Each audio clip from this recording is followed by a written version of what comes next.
kita berada di kediamannya Pak Yan Bawo, seorang dalang yang sudah wow gitu ya.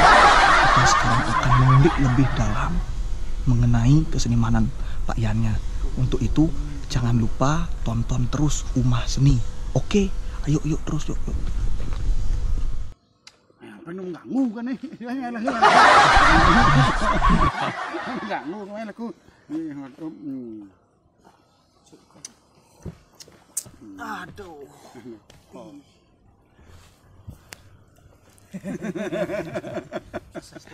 Sestu. Enggak klik dong nenek. Anu ya nakon dek po mengenai dunia pedalangan lah. Bang satu tiang sebagai orang yang awam, pangkualan awang lah. Satu sisi juga penonton Umah Seni biar semakin tahu. Itu juga profil dari Pak Yan Bawo kan dalang top nih. Dia senawa. Kalau di fragmen bojak jak dia center baden. Pising belah pensil lantai.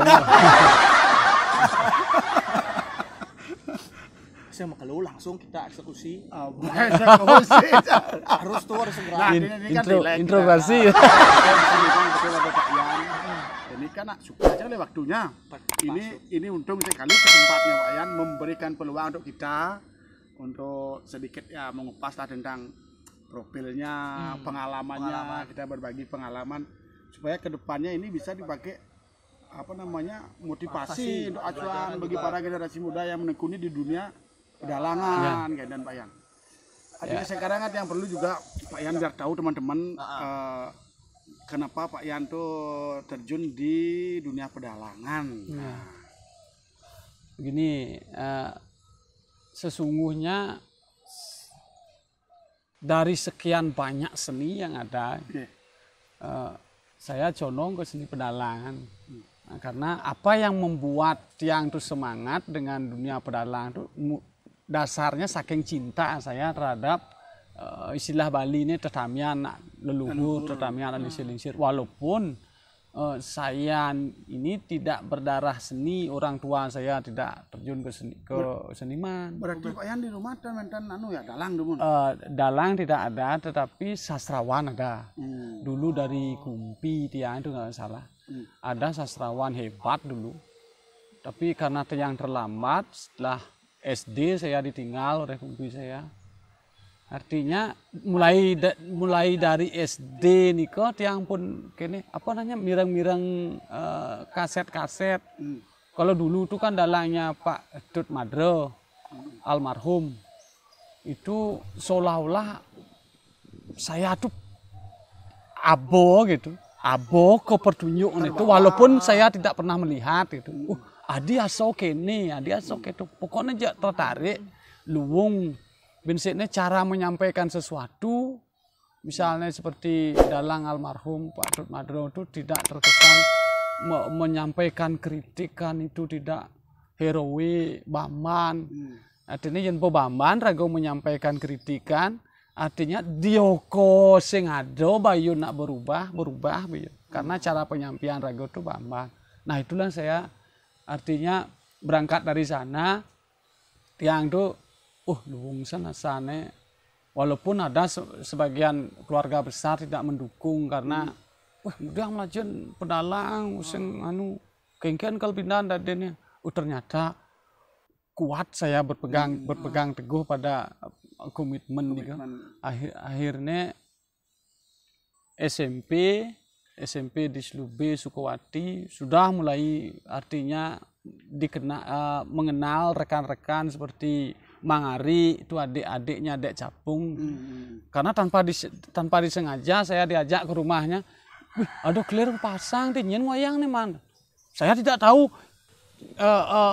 bahwa rumahnya itu rumah almarhum Pak Dut Madro. Almarhum Pak Dut Madro itu yang Pak Yan cintai. Ya, akhirnya nebo nak melajang wayang. Berarti Pak Mang dalang. Dalang Pak Dut Madro itu pun. Nah, itu shit ya. Ternyata orang yang saya dikagumi. Akhirnya tamat SMP saya sekolah di SMKI dulu, Kokar Bali. Sekarang kan SMK 3. Mencari jurusan pedalangan. Mulai dari sana 96 itu udah mulai berkiprah. Nalang Sindratari, tapi belum seperti yang sekarang, artinya di ruang lingkup di sekolah. Tidak ketemu sama Gusti Ngurah Hartawan yang dari Carangsari, Madin Warso. Ya, Madin Warso itu satu angkatan sama saya. Akhirnya mulai dari sana setelah menjelang tamat 97 tamat. Mulai berkiprah juga, ada Cak di sini dulu, Cak Batan Wani namanya. Mulai dari sana saya nalang Cak dulu. Nalang Cak tuh, ada ngidang ngalangin Cak jen awak cenik kene. Kalau nalang Cak kan nggak bisa pakai mic mah. Nggak bisa. Akhirnya setelah kuliah di periode pertama. Periode pertama berarti ada periode yang berikutnya berarti. Sampai 3 kali. Nah, karena tuut masih perjalanan Mahorsi Markandeyo balik. Akhirnya ketiga baru entah gini. Nah, session pertama? Ya, session pertama sampai semester 5 kalau nggak salah. Dari sana mulai dilirik sama Pak Mancadro, Pak Mancerito. Waktu apa namanya, pendamping Tandri yang diceluk. Mulai nalangan fragmen. Tapi sebagai pendamping dulu. Tahun 99 kayaknya. Nah, setelah itu dilirik, akhirnya ini kayaknya mampu anak ini. Akhirnya dibawa ke Klungkung, sampai saya punya KTP Klungkung dulu. Punya KTP Klungkung. Setelah itu mandek sekian tahun, 2006 mulai lagi. 2006, 2007, 2011 sebagai pendamping. Terus 2012 Batuyang, 2013 Tampak Siring, 2014 Serongo. Nah, selanjutnya sampai 2017 kalau nggak salah. Sampai di sana adalah kiprah jadi dalang fragmen gitu. Tapi mengawali festival itu tahun 2006 gitu.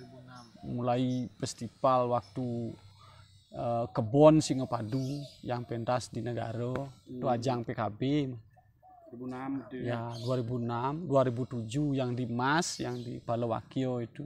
Nah, dari sana saya ditempa, masih mendapat pembinaan dari guru saya Pak Ketut Kodi. 2006 itu di Kebon memang ditempa oleh beliau. Karena saya bisa seperti sekarang, saya juga tidak melupakan budi baik beliau, walaupun saya tidak pernah mendapat artinya sentuhan tangan dingin beliau, tapi saya terinspirasi. Artinya sentuhan tangan itu begini, yang wayang bakat Gisya Limo kan gitu. Misalnya yang cuma saya dikasih saran saya sama beliau, kene yang nalang sindah tadi kene. Banyak hal yang saya dapat dari Bapak Ketut Kodi. Ya, beliaulah sebagai figur yang saya cintai. Dan kan sampai sekarang pun masih. Dan dalang yang masih jadi fragmen dibilang orang tuh agak bingung. Dia bawa nih gitu. Sampai bingung kan. Tapi banyak yang mengatakan demikian, tapi saya sudah berusaha merubah. Ya. Artinya emang kelintung nih gitu, kayak wajah ngubah.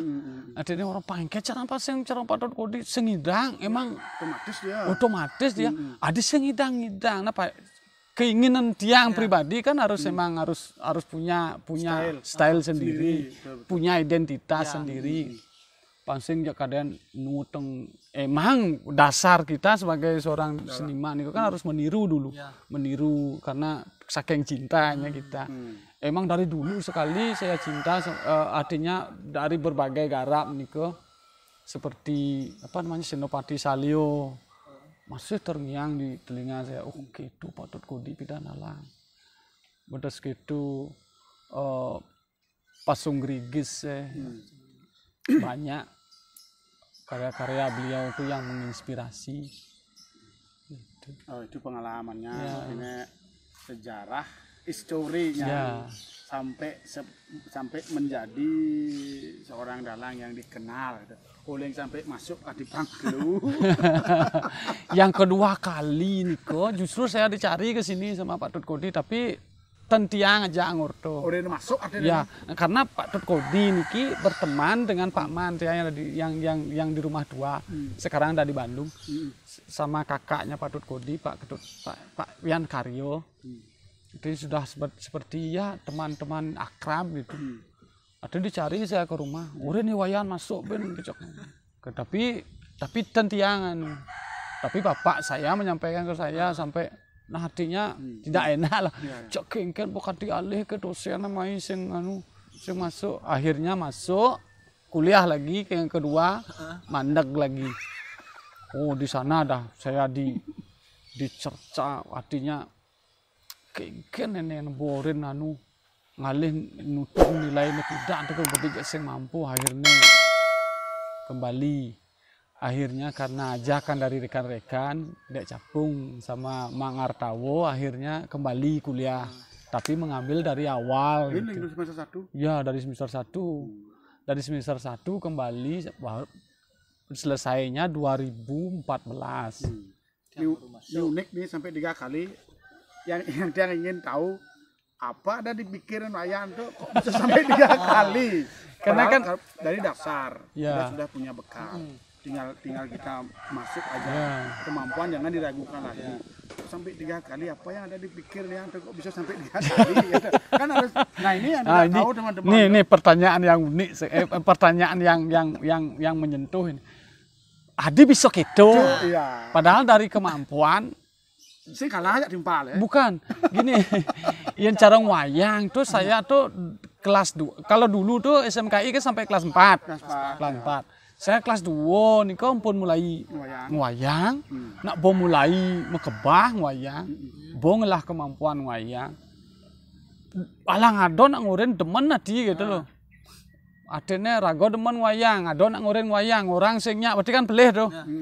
Ado demen wayang, ado nak ngurin wayang.